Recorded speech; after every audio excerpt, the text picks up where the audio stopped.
Hola amigos, bienvenidos a este su programa El Cristiano Victorioso, donde hemos estado hablando de principios bíblicos que pueden ayudarte a ser un cristiano feliz y victorioso, aquí y ahora. Nuestro tema de hoy será Victoria ante el engaño. Pero antes, invitemos la presencia de nuestro Dios con nosotros. Padre, una vez más, te invitamos para que tú estés en nuestro medio, para que nos hables al corazón y nos ayudes a vivir lo que aprendemos de tu palabra. Gracias por acompañarnos. En el nombre de Jesús. Amén. ¿Te has sentido engañado alguna vez? ¿Cómo te sentiste al descubrir que la persona en quien confiabas de todo corazón en realidad te estaba engañando? O tal vez tú, amigo o amiga que me escuchas, estás pensando que tú también has tenido esta experiencia en el pasado. Y tal vez estás atravesando por una situación muy amarga al haber descubierto que tu esposo o tu esposa te ha estado siendo infiel en la relación matrimonial. La palabra engaño viene del latín engañare y es equivalente a enredar a alguien o burlarse de él o de ella, inducir a alguien a tener por cierto aquello que no lo es, dar la mentira, a la mentira la apariencia de verdad, producir ilusión. Así que el engaño envuelve falsedad en lo que se dice, se hace o se piensa. La persona que engaña es mentirosa, tramposa, utiliza artimañas para conseguir lo que quiere, pero todo es exactamente eso, un engaño. El engaño puede ocurrir en todas las facetas de la vida, social, comercial, espiritual o religiosa. Puede ocurrir entre amigos, en la familia, en la escuela y aún en la misma iglesia. Es más, podríamos hablar del autoengaño. Sí, porque en realidad el engañador piensa que se está saliendo con la suya, sin darse cuenta de que su engaño ya está siendo descubierto o sospechado, de modo que en realidad se está engañando a sí mismo o a sí misma. Después de todo, el engaño, tarde o temprano, siempre se descubre. Comparto con ustedes para ilustrar un ejemplo harto conocido. En diciembre del 2008 fue arrestado uno de los más destacados inversionistas financieros en la bolsa de valores de Wall Street en los Estados Unidos. ¿Se acuerdan del señor Bernard L. Madoff? En 1960 fundó su compañía de inversiones llamada en inglés Bernard L. Madoff Investment Securities y fue su presidente hasta el día de su arresto, el 11 de diciembre del 2008. En los puestos estratégicos más altos de su compañía de inversiones, Mr. Madoff tenía colocados a miembros de su propia familia, tales como a su hermano Peter y su hija Shanna, y a sus dos propios hijos, Andrew y Mark. Por décadas, todo iba de maravilla, y su firma de inversiones gozaba de envidiable reputación, al punto que aún altos miembros del gobierno y otros inversionistas confiaban billones de dólares a su cuidado. Mr. Madoff era un experto en sus prácticas engañosas, al punto que, de acuerdo a los investigadores, la Comisión de Valores de los Estados Unidos había hecho una exhaustiva investigación previa a su confesión pero no habían descubierto el fraude masivo del señor Madoff.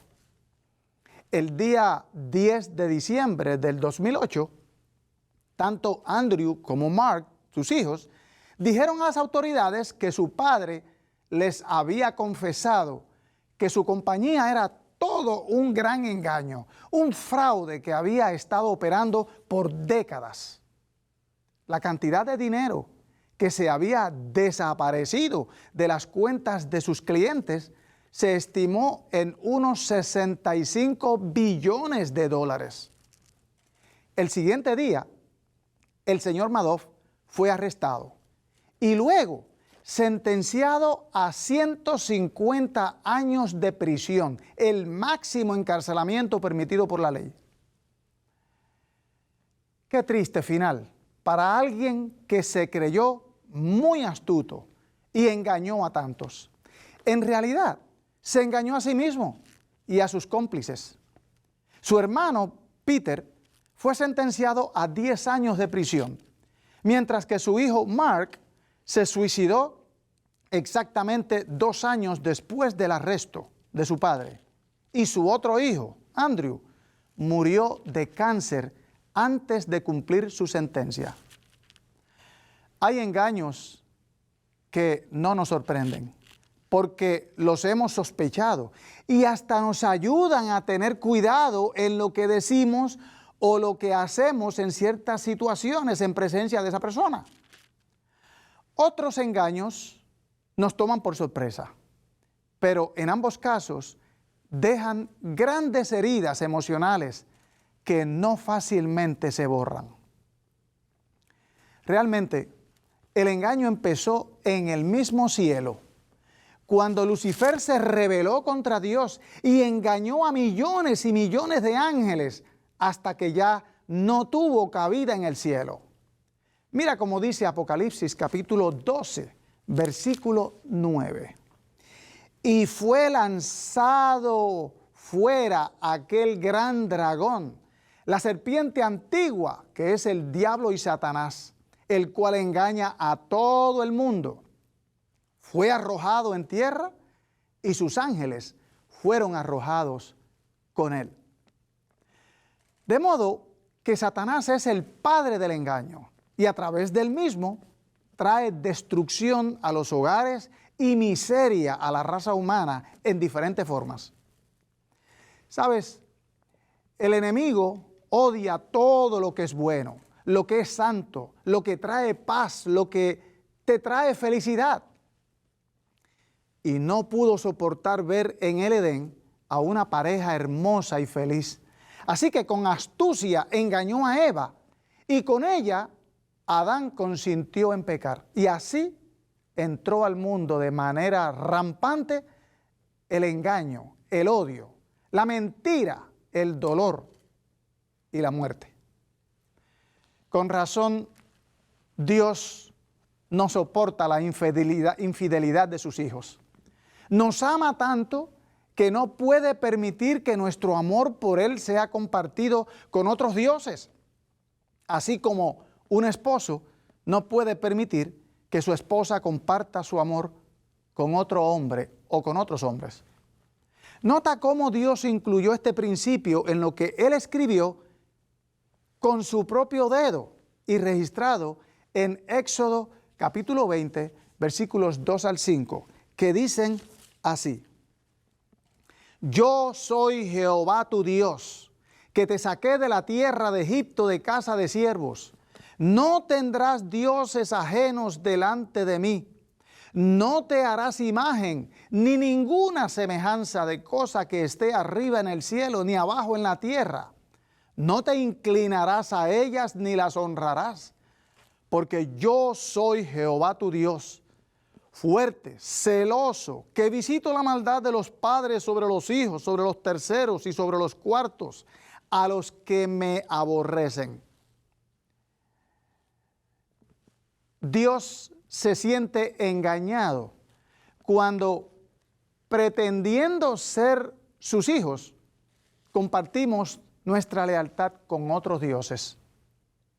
Y un Dios es todo aquello que recibe nuestra lealtad y nuestro amor, por encima del amor y la lealtad que merece solamente el Dios del cielo. Hablemos un poco sobre el engaño en la vida matrimonial. Hace poco hablaba con una señora relativamente joven. Llamémosla Elena, para mantener la confidencialidad. Elena es una fiel esposa y madre, cuyo esposo ha estado por años engañándola con otra mujer, al punto de descuidar las responsabilidades más básicas del hogar. Mientras no provee para la alimentación de su familia, el esposo no repara en hacer regalos costosos a otra mujer a espaldas de ella. Aun cuando Elena le ha mostrado las evidencias de su engaño con esta otra mujer, él lo continúa negando. Te pregunto, ¿tiene razón su esposa para experimentar los sentimientos más fuertes que alguien pueda sentir en situaciones de esa naturaleza? ¿Es posible vivir la vida cristiana con la frente en alto, sabiendo que tu cónyuge te está siendo infiel mientras pretende amarte?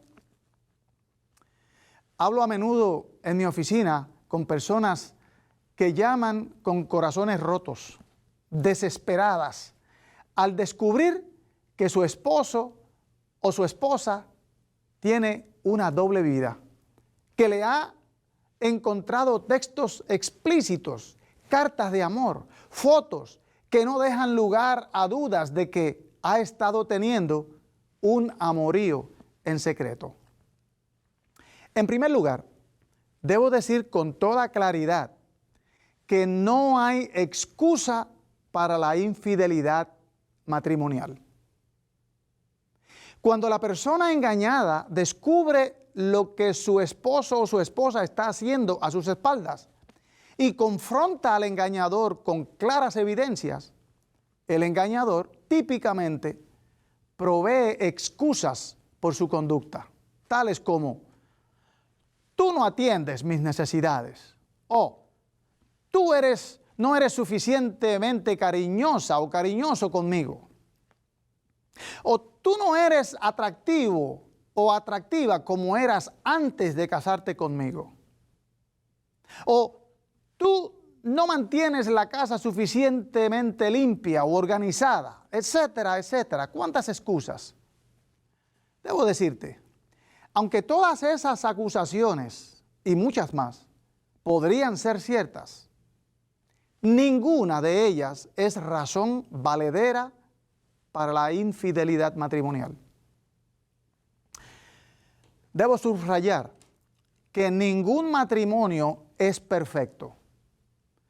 Puedo decir sin temor a equivocarme que los conflictos en el matrimonio son parte normal de la convivencia entre dos personas quienes, aunque se amen, vienen al matrimonio con bagajes muy diferentes, lo cual requiere ajuste, sincronización, paciencia, cooperación, comunicación abierta y sobre todo mucha oración para que Cristo sea el que lleve el timón del hogar. Cuando hay infidelidad, entra la desconfianza y el fundamento del matrimonio se pone en grave peligro.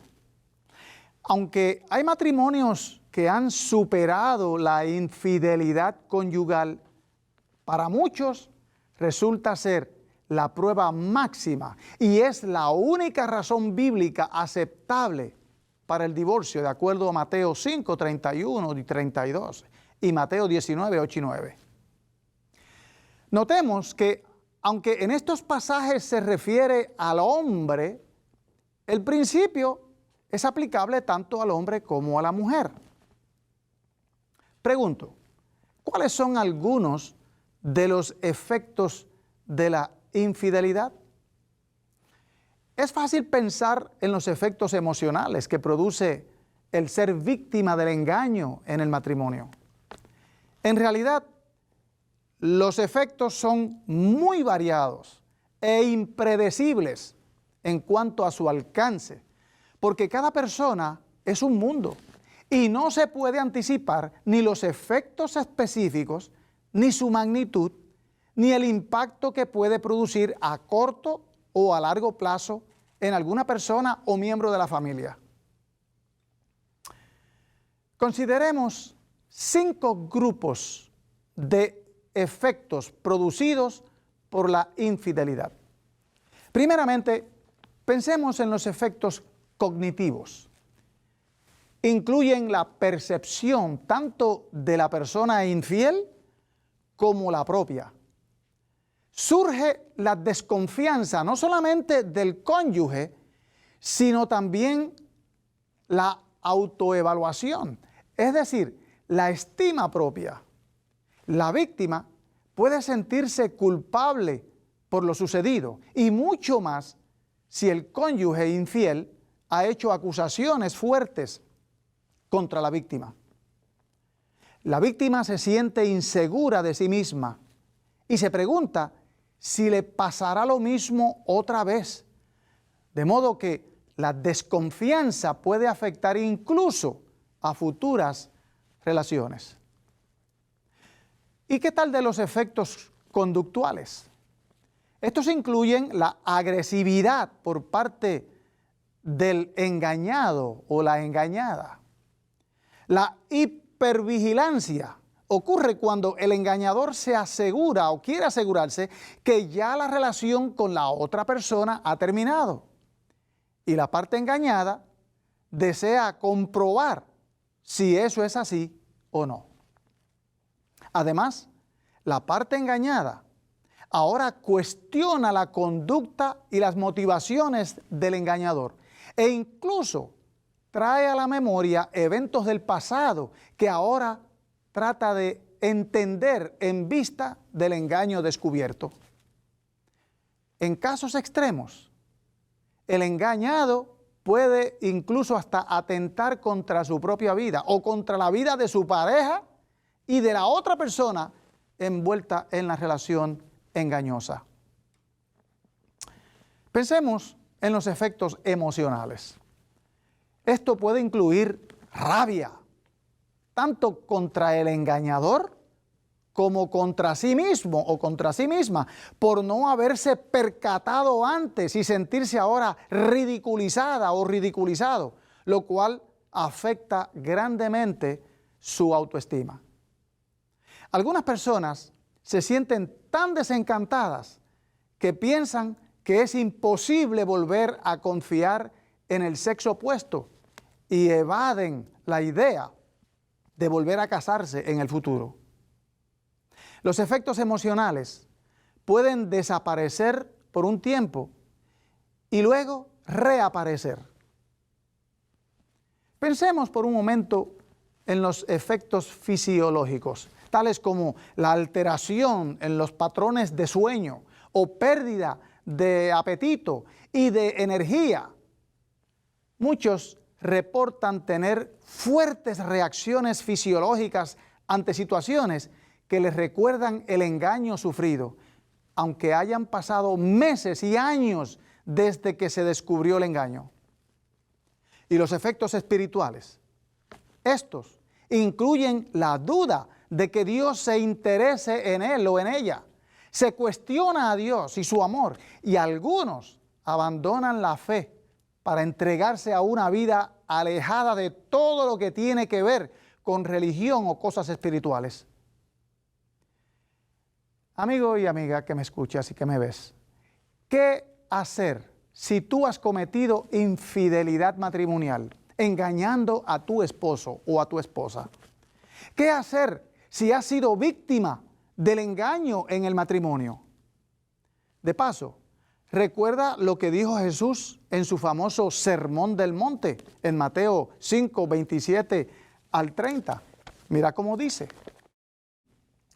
oísteis que fue dicho, no adulterarás, mas yo os digo, cualquiera que mira a una mujer para codiciarla, ya adulteró con ella en su corazón. Por tanto, si tu ojo derecho te fuere ocasión de caer, sácalo y échalo de ti. Mejor te es que se pierda uno de tus miembros y no que todo tu cuerpo sea echado al infierno. Y si tu mano derecha te fuere ocasión de caer, córtala y échala de ti. Mejor te es que se pierda uno de tus miembros y no que todo tu cuerpo sea echado en el infierno. La infidelidad es mucho más que cometer un acto ilícito a las espaldas de tu esposo o de tu esposa. Empieza, como decía en una ocasión, en tu mente y luego se materializa en actos de lascivia, pero a menudo, antes de estar en tu mente, entra por tus sentidos, es decir, lo que miras en la televisión, las revistas que lees, la música que escuchas, todo eso contribuye a que seas victorioso o que seas vencido por el enemigo. En los versículos que leímos hace poco, Jesús está diciendo, mira, si tú sientes que tus ojos te traicionan al mirar lo que no debes y al mirar a una mujer o a un hombre, porque no son los hombres los únicos que miran pecaminosamente, entonces, si así es, tienes que tomar decisiones drásticas para alcanzar la victoria.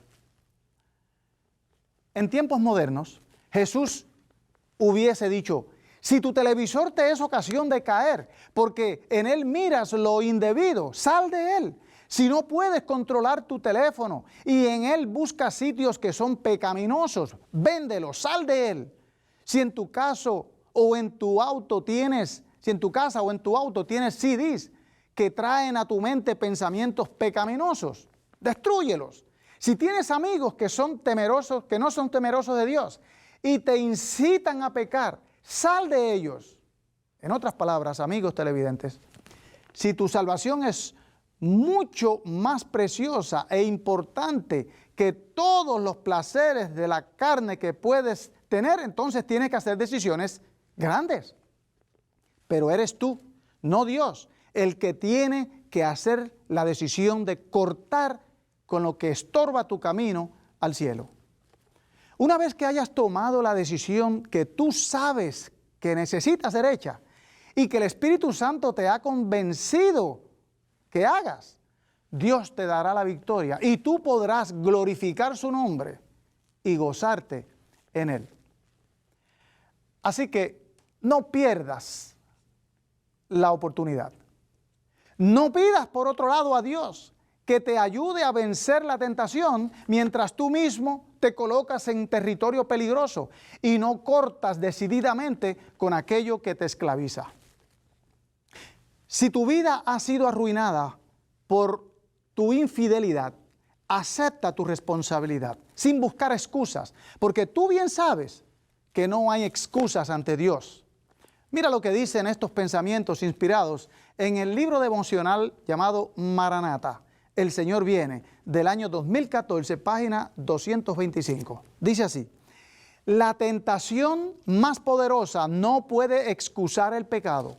Por intensa que sea la presión ejercida sobre el alma, la transgresión es un acto nuestro.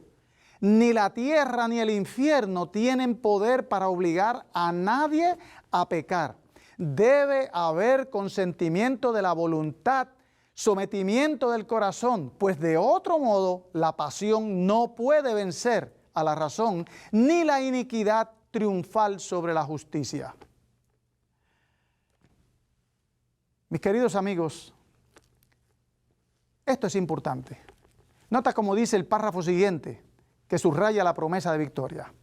Si permaneces bajo el estandarte ensangrentado del príncipe Emanuel, haciendo fielmente su servicio, nunca tendrás que ceder a la tentación, pues estará a vuestro lado aquel que es poderoso para guardaros sin caída. Y la palabra de Dios enfatiza que Dios tiene perdón para ti si honestamente buscas su rostro y confiesas tu pecado ante Él. Mira cómo dice Primera de San Juan, capítulo 1, versículo 9. Si confesamos nuestros pecados, Él es fiel y justo para que nos perdone nuestros pecados y nos limpie de toda maldad. Debes además confesar tu falta ante tu cónyuge, sin traer excusas para tu conducta y sin esperar que seas perdonado o perdonada por parte de tu cónyuge. Recuerda que hay personas que no están dispuestas a continuar en la relación matrimonial después de haber sido engañadas, y debes respetar esa decisión sin usar coerción o presión para ser aceptado o aceptada de vuelta en la relación. Si tú has sido víctima de la infidelidad de tu cónyuge y sientes que tu mundo se ha desmoronado, no te desesperes. Levanta en alto tu frente y no te quedes en el suelo. Dios no te ha abandonado. Él tiene poder para redimirte. Lo ha hecho vez tras vez y lo seguirá haciendo por todos aquellos que deciden confiar en Él, aunque se desplomen los cielos. He visto personas que sufrieron la ruptura de su matrimonio, que fueron abandonadas por su esposo o su esposa, por seguir los deseos de la carne, como dice el apóstol San Pablo en Efesios 2:3. Algunos de esos matrimonios fueron rescatados por la gloria y por la gracia de Dios. En otras ocasiones, la víctima ha sido recompensada con un esposo o esposa que ha sanado las heridas pasadas y con quien la felicidad ha llegado a ser una realidad. Así que, mi amigo, no juegues con el pecado. Es fuego que consume. Tarde o temprano te habrás de quemar mientras practicas el engaño, envolviéndote en actividades que parecen ser tan agradables. Estás poniendo en peligro no solamente el futuro de tu esposa, sino también la seguridad y estabilidad emocional de tus hijos y finalmente tu propia ruina en la tierra, tu salvación eterna. Recuerda que al engañar a tu esposo, te engañas a ti mismo.